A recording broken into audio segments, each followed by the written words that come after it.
This is Benjamin Balderson, and today we're going to talk about Yggdrasil. So before we continued on with the rune series and with basically anything else I talk about, we need to talk about Yggdrasil. So this is the filter, this is part of the filter that I put almost everything through. And this is the gift that I was given from Odin. So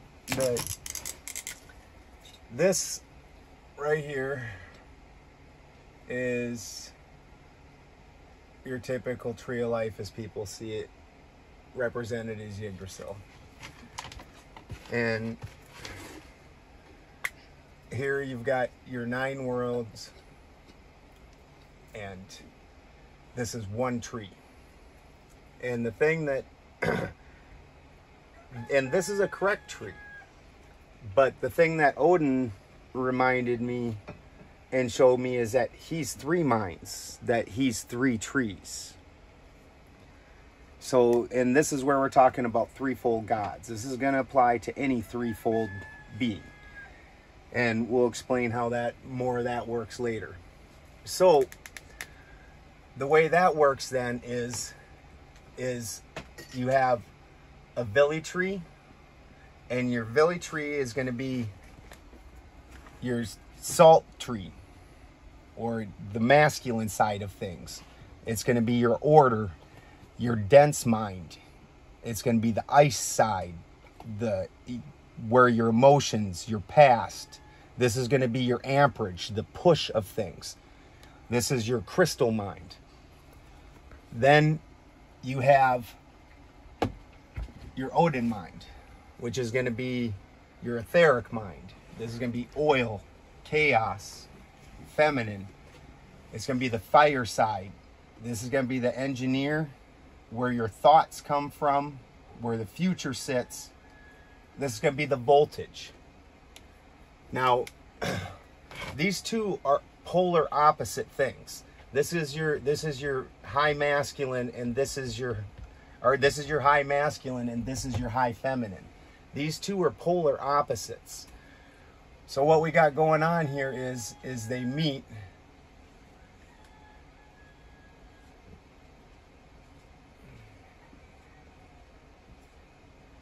Oops. Good enough. I'm gonna go like this. So your one tree sits here, and this is your other tree is gonna come down and overlay on top of it. Actually, we should do that in red so it stands out against the other tree, and overlay on top of it.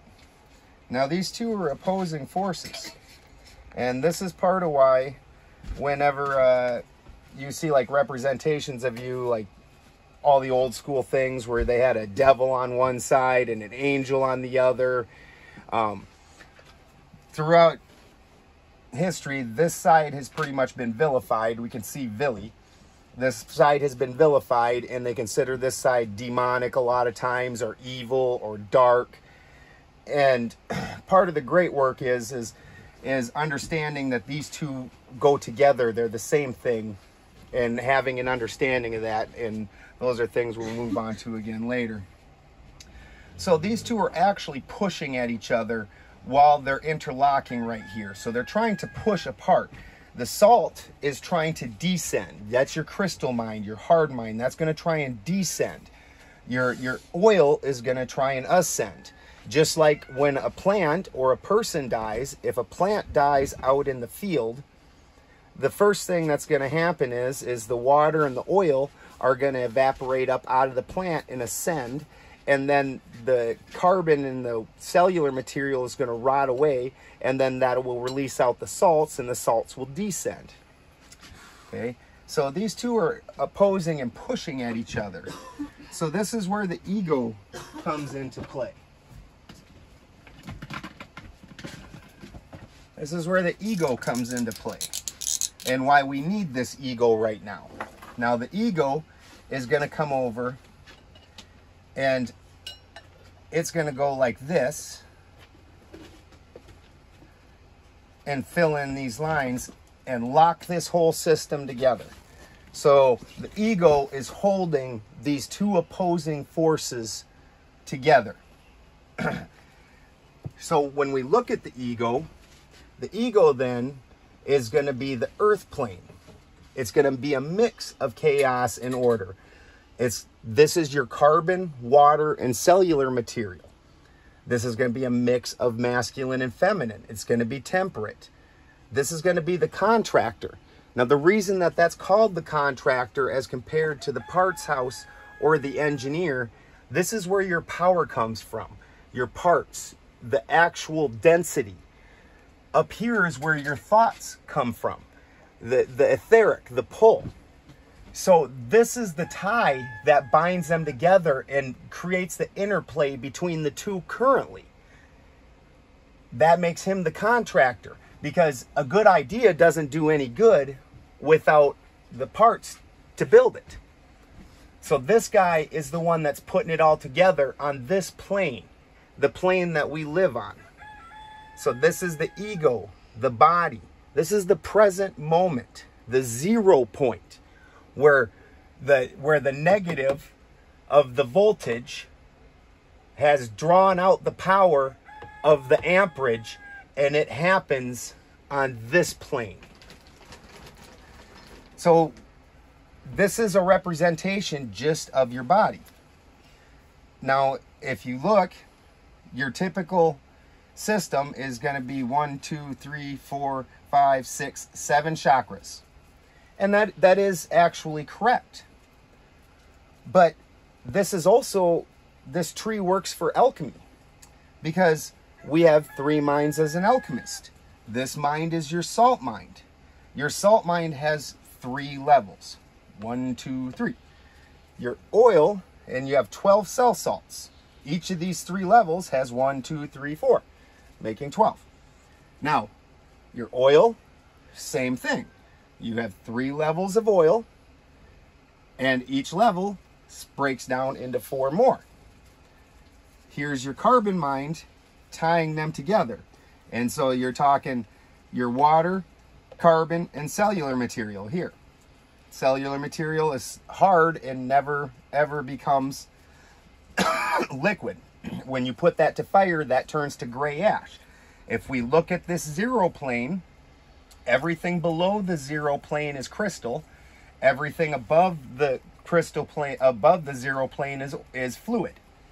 So this part of the ego is going to be hard. That's going to be on the crystal side. That's not going to turn to gas when heat's given to it. It's going to turn to something solid, which is going to be the ash. Now carbon's going to reside here in the middle. That's why carbon is so damn weird, because it's really kind of both. It can be a solid or a liquid. When you put it to the fire, it evaporates, but it's also a more natural, like hard solid, not like ice or things like that where it turns liquid in your hand, but it still will turn into a vapor. Very odd stuff. That's the mix, the perfect mix of the two. And up here, this is your water. Your water is in a plant, the first thing that evaporates, the first thing that leaves is the ego, because the water is clear up here on just the fluid side. And the same thing's going to apply when you're talking about greater things or lesser things, like we were talking about Titans and the opposing angels, or demons and angels, or Titans and gods, or no matter how you're going to look at it, this is how you look at as above, so below. So when you're talking about Titans or demons or Vanir, anything like that, this is your crystal beings. This is your hard masculine, your dense side. When you're talking about angels or gods or the Asir, no matter how you're looking at that, you're talking about up here, your fluid side. And they do not cross this plane. So the Asir or angels only have this etheric side. Now, they are also going to have multiple pieces to them, but they don't access below this plane. So they don't have that physical power, that physical strength, where the beings on this side have just mad amounts of that physical strength, but they don't have such a high thought process, not a fast thought process. Now they have insane amounts of wisdom, but thinking of new ideas and new things. So when, like as a heathen, this is your Thor side, this is your Loki side. Odin put the three together because he's a threefold god. So everything starts out with this layout of these three things, putting them together. As a heathen, Odin gave you your high thinking, your high mind. Vili gave you your walking animal power. And Ve gave you your name, your ego. Now, the great work, or when we do alchemy on a plant, or what Odin did to himself after he activated. Well, first let's start out with Odin activating. So we have 7 chakras. That's your typical thing. And in a plant, and cannabis is an easy one because most people understand that cannabis, the higher components need to be oxycarbonated before they're active. So you've got your 3 levels of oil. Well, you'll notice, or oil, up here, 3 levels of oil. So you'll notice that if this was a cannabis plant, this level of oil would be terpene, this level of oil would be CBD, this level of oil would be THC. Well, your 7 chakras end here. So on this one, that is because the THC is not active. It needs to be oxycarbonated, which means that there's some carbon mixed into that, and it needs to go through fire in order to get that carbon molecule to drop out, leaving the purity of this oil and making it active. The same applies to all beings. This highest oil is not active. So you only have availability of 7 chakras. Odin activated his all-seeing eye. That's this eye. He activated it and then took it and threw it down the well, because here's where your thought is, here's where your wisdom is.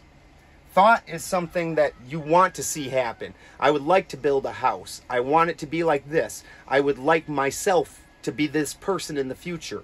This is the past. This is where the power was of it. This is where it actually is. It's a thing. So he throws his eye down the well, and the oil's job in a plant is to make the salts bioavailable. This side is the voltage. The voltage is the pull. The pull doesn't actually do anything. It calls for the power, the amperage. This is the pull.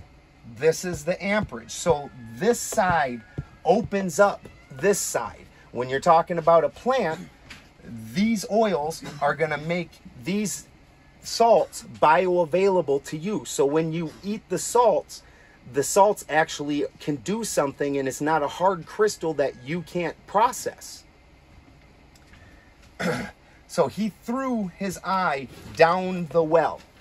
That means when he activated and opened this eye, his Godhead, his all-seeing eye, he threw it down the well and opened up his wisdom, his all-knowing eye, his all-powerful eye. Then Odin hung himself on Yggdrasil for 9 days. During that 9 days, what you're doing is this is when you're going through the process of burning out this ego. Odin sacrificed himself to himself. So what he's doing is sacrificing the Ve in order for the Vili and the Odin minds to reach their purity, their epitome. Once this is burnt out, you put these 2 minds together. And that is what the alchemical marriage is. This is all the great work. So when these oils and these salts get married, they become one. Now, to make this process happen, we have to separate them. So this is Odin hanging himself and separating the 2 minds and burning out this 3rd mind. Now that these two minds are at their epitome and the carbon, water, and cellular material are burnt out of the equation, these two are naturally going to try and push apart. So we need to marry them together. In a plant, when you take this pure salt, after you've completely cleansed all of this out, and you take this pure oil and you've completely cleansed all of this out, and you put them together under heat, they will lock together. Where before, under fire, this separated and went down, this separated and went up. Now locked together, the two are alchemically married. This mind and this mind are now one mind. And so under fire, they will rise together, and then they will fall together, and they will turn back into a hard solid like it would be here, and turn into a vapor here, more like carbon was before we burned it out. So a very interesting process right there. So that is the great work that we are trying to apply to everything. And when we're thinking about the way we're put together, we need to understand that this tree that they normally represent, this, because this is all we have access to, isn't all that there is. And so when we're looking at that, this is more the Kabbalistic tree. We've got to cut out the Godhead. We've got to cut out the Titan root. And then we've got to go ahead and circumcise this bugger and cut that down too. Because they are very etheric, very feminine cosmology. We'll talk about that at another point in time. So this is what they're working with, as opposed to this, which is a full tree. And understanding that even if this isn't available, even if the THC in the cannabis isn't available, that all it takes is a little bit of fire, and all of a sudden that one's active, and this is the truth. So if we lived our entire life, and this is part of where the gifts of Baal comes into this equation. If we lived our entire life without any heat, this would never become active. You would never, ever be able to make this active, because that only activates under the fire. Then this never becomes active. And these two, the whole object is to put these together. That's where you're going to get your Jormungandr. Where did I put that? Here's your tree. And when you activate your Godhead and activate your salt mind, and you put them together, the two lock in together, and there you have your snake biting its tail, your Jormungandr, all those things. You've now completed the cycle. And now, because of that, because you've taken out this interference, when instead of having a contract or an engineer that has to go to the contractor, to go to the part house, to go back to the contractor, to try and get something to manifest on this plane, the engineer and the parts house are both here at the same time. So it's thought happen, manifestation, all right here. This is where we're talking about instant manifestation, because we've taken out, oh, that's missing on here. Why isn't that on here? Ohms. So the Villi and Vey mind electrically, we got voltage, we got amperage, and then we've got ohms. Now the ohms, when the whole system was being put together, had to be there, or else the whole system was going to fall apart. But now we're turning this into a superconductor by taking this portion out, and these two are coming together, so there's no ohms in any way. We're talking about instant power, a superconductor. This is what you're becoming. There's so many different levels that you can take this and apply this to everywhere, because this is just the way things work. This is the way plants work, all carbon-based life forms, everything. So this is, when I'm talking about things and I'm talking about the tree of life, this is just how the things work and the movements of things. When I'm talking about a Vanir or a demon, I don't put that evil connotation onto it, because all that is a crystal being, a salt being. And these beings operate in a certain way. And I take that into account. When you're talking about etheric, a seer, angels, whatever you want to call it, you're just talking about oil beings. I'm taking that into account. And neither side is good or evil. Both sides have their own agenda. They're just like any other person. If I met a new person on the street, I wouldn't make the assumption that they're good nor evil, and I would let their actions and my interactions with them determine that. And I would also understand that they have their own agenda. Who doesn't? We all have things that we want to see. That's just common sense. And that's common sense always needs to be applied to everything. And then when you're looking at the tree here, this side's going to be more feminine. This side's going to be more masculine, even though this is the feminine side of things. And then this is going to be more, and then this is going to be more feminine, and this is going to be more masculine. Everything's going to have, this is why you say as above, so below. Because once you break down the whole, the pieces of the whole all still work the same on each level. And so some beings just don't make this level.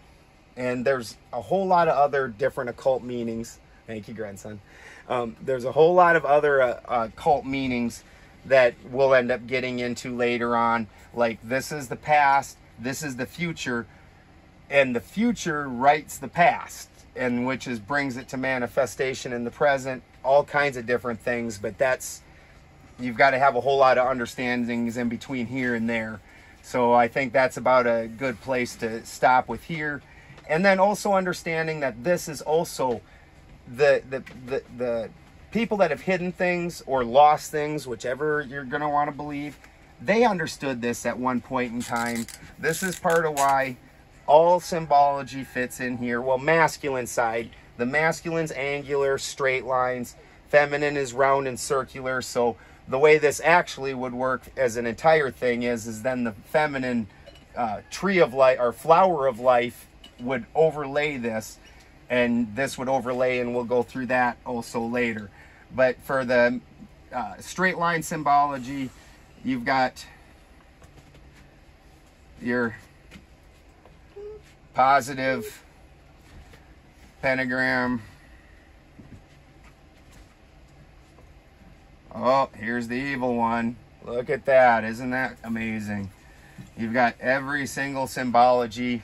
You've got the runes. All these different symbols all fit in here. And even from the Abrahamic side, if I take this and I go like this, and I make this after I take the snake head, and the snake head bites the tail, then this symbol will cross that symbol, and that's a really shitty looking six-pointed star, but makes the six-pointed star, which is Solomon's symbol. And that's why Solomon had access to both legions of angels and demons, and had so much power on this plane, and was able to just do everything.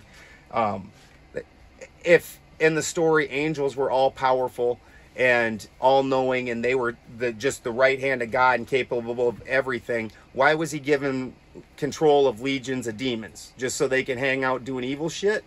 Doesn't make sense. You got to start putting some damn logic to it. So he had both sides. So the symbol of Solomon, your six-pointed star, is this crossing this. And my own personal symbol, which is Othala,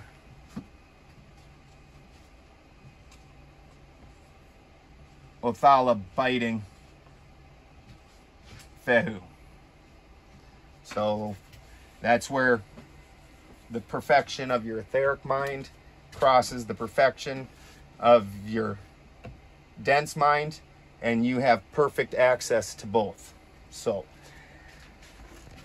and that's about where we're going to stop. Thanks, guys.